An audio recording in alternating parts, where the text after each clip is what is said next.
Alors, merci. Nous allons procéder avec la période de questions qui ont été transmises par Internet, comme on le fait depuis les derniers mois. Donc, la première question nous vient de Madame Lady B. Andrick. Why is the rules for renewing pet licenses clearer? How can we make the process of license payment clearer so all pet owners can find this easy? Thank you.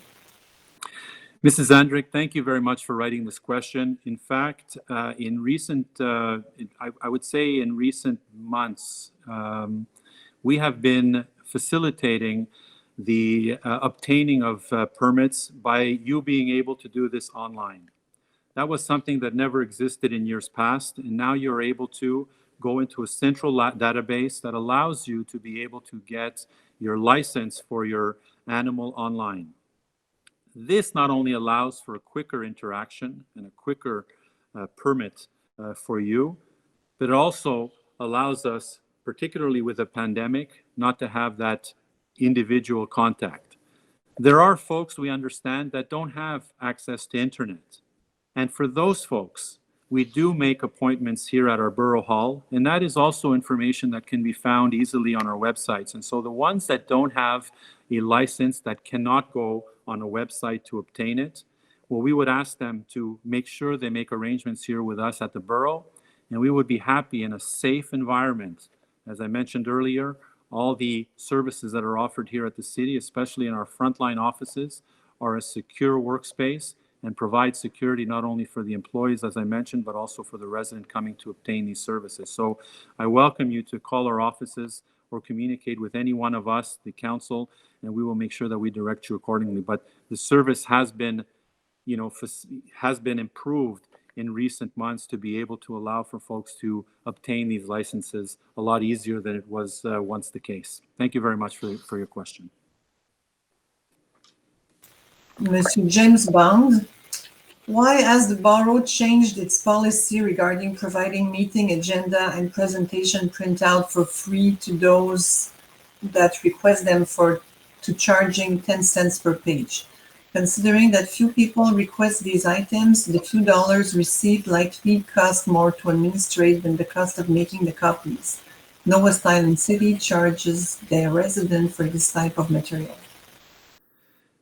Thank you, Mr. Bond, for the question. And in fact, a legitimate question that I made sure that we verified and actually one of the issues is that currently during this pandemic, every session, as you've known for many months now, has been held in closed sessions. All the information could be found online in order for you to follow any deliberations, whether it be through council or the CCU or any other, if there are any other extraordinary meetings or councils that are called. And so the current decree really limits the displacement of citizens for these types of events. And so because of the fact that you're able to obtain this information online, we don't provide that information for you in terms of written copies. And if it is the 10 cents that we do, charge for the copies, certainly there are administrative costs, but it is something that we are willing to review as we move into next year and see what the reasoning behind that is. And we would be happy to get you that information as we move forward. Thank you again for asking the question, Mr. Bond, and I hope you're well. Madame Martha Bond, regarding bylaw number CA 290040-45, agenda item 40.03, I submitted and received answers concerning the draft bylaw, the above-mentioned draft bylaw, which adds the use codes associated with the industry and the sale of cannabis products. The Borough Council has authorized the replacement of the holding of the public consultation meeting by a 15 days written consultation. In the public notice, the draft bylaw is described as subject to a register referendum that may proceed after second reading tonight. Please explain the consequence of a request for a register and explain in simple terms what the borough is authorizing in this draft bylaw. I would also like to know why at least one zone, which includes daycares, are included when I thought no retail sales of cannabis would be allowed near daycares. And will the draft bylaw proceed to the next step of the request to application during Christmas while the offices are closed? Thank you, Mrs. Bond, for the question. Because your question has many parts to it, I took the liberty to write down some notes to make sure that at least I can hopefully address all the issues that you've raised in your questioning.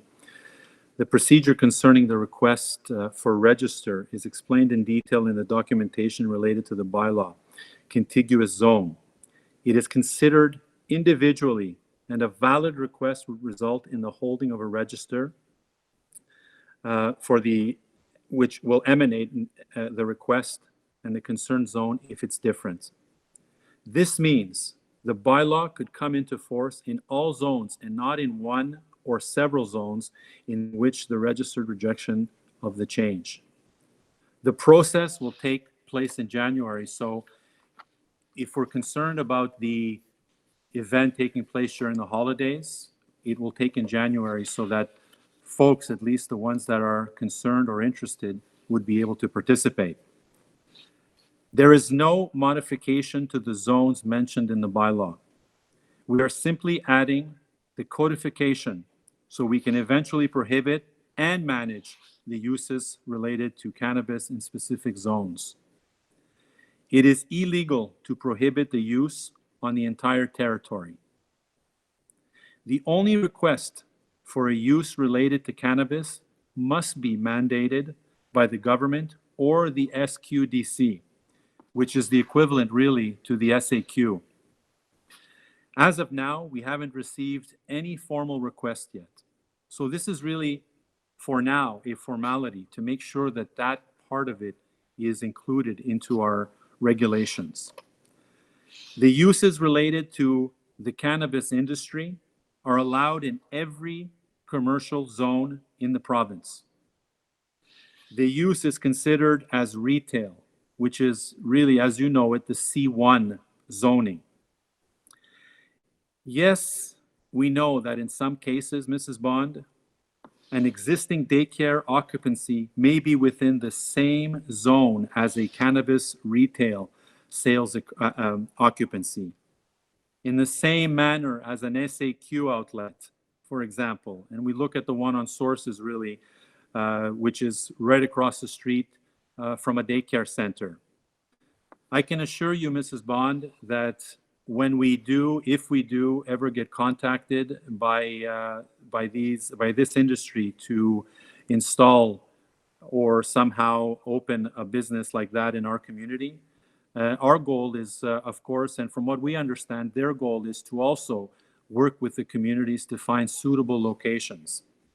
As they did, if you know, up on Sources when they put it in that commercial strip that's not really residential and is away from a real heavy residential zone. And so we're hopeful that that will continue, and that will be our goal if we ever do get a request like this, to make sure we work with them to be able to find a suitable location that does not interfere with any of the, the issues that we may have as a community. And so that I can tell you will be our goal as we move forward.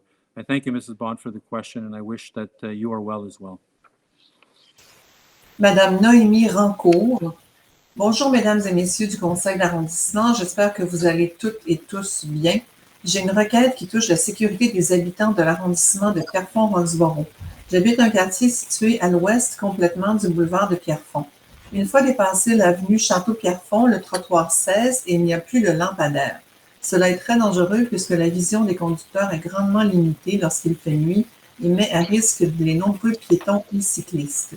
Je vous demande donc de rendre ce chemin plus sécuritaire pour tous en installant des lampadaires, en construisant un trottoir ou idéalement en faisant les deux. Madame Rancourt, merci beaucoup pour la question. C'est une question qu'on a eue dans le passé aussi de quelques résidents qui demeurent à Héritage-sur-le-Lac concernant le tronçon entre Château-Pierrefonds et Héritage-sur-le-Lac. Effectivement, on a constaté nous-mêmes comme administration, mais aussi avec nos services, que le tronçon était quand même difficile. C'est pour cette raison, il y a quelques années, on a travaillé avec l'STM pour prolonger la ligne d'autobus pour aller jusqu'au bout.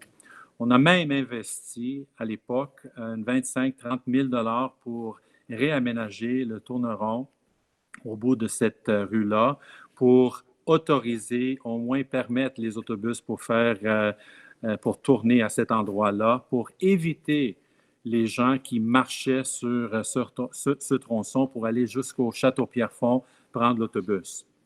On a réussi. On a réussi aussi parce que la partie entre Héritage-sur-le-Lac et on peut dire la rue où on a la caserne présentement appartiennent au ministère du Transport. On n'avait pas le droit de faire le nécessaire à cet endroit-là parce que ça appartenait au ministère du Transport, qui est le cas présentement aussi.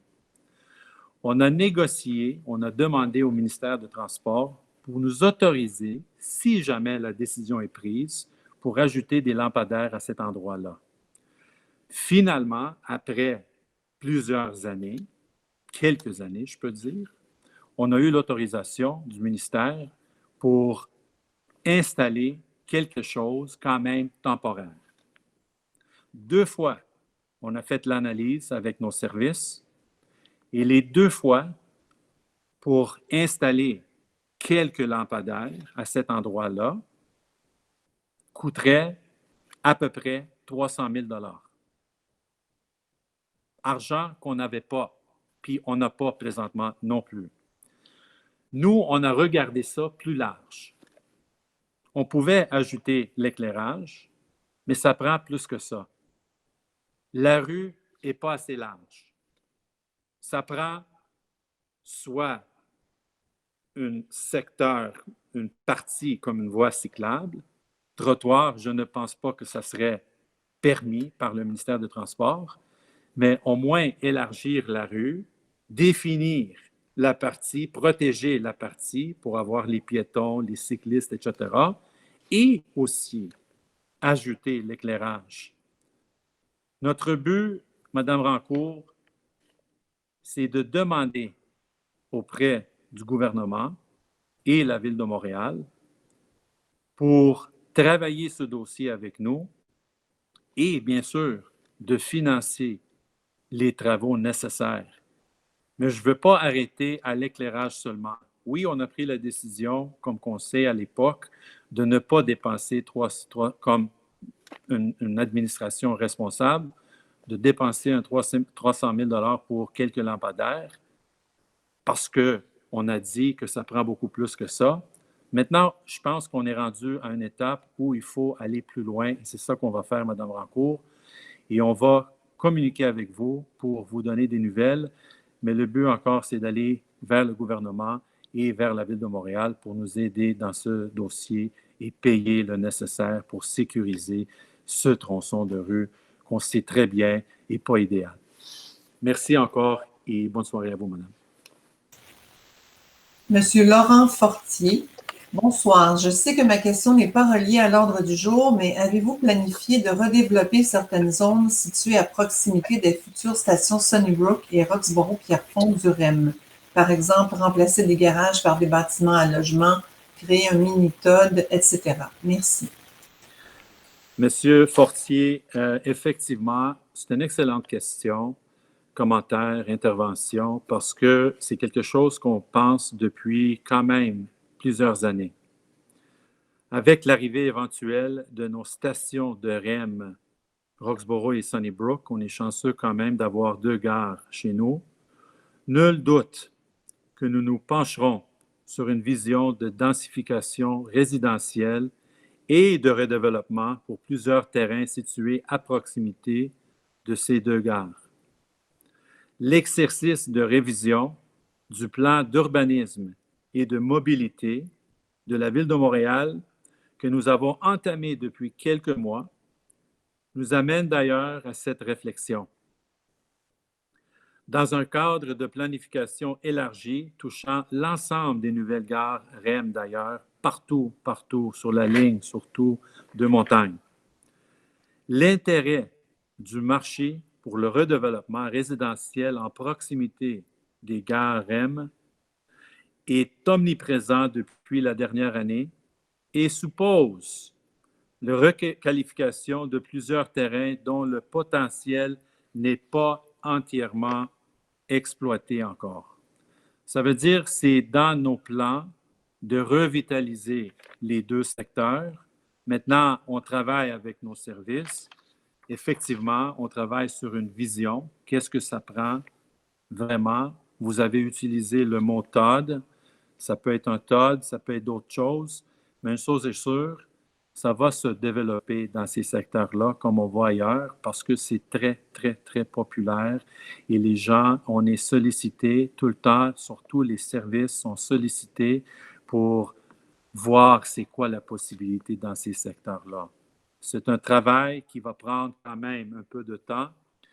Il y a du temps pour travailler ce dossier. On a des endroits, comme vous avez mentionné, les garages, on a des bâtiments abandonnés, on a un secteur qui a besoin d'être un peu travaillé. On est là-dedans et on va communiquer l'information. L'autre chose qu'on peut faire l'année prochaine, c'est que, et à chaque fois qu'on a une demande pour construire dans ces secteurs, entre autres, ça passe par le comité consultatif d'urbanisme et je vous demande de surveiller les dossiers quand ils sont annoncés parce que ça se peut qu'on va avoir des dossiers qui touchent directement les secteurs en question. Merci beaucoup pour la question.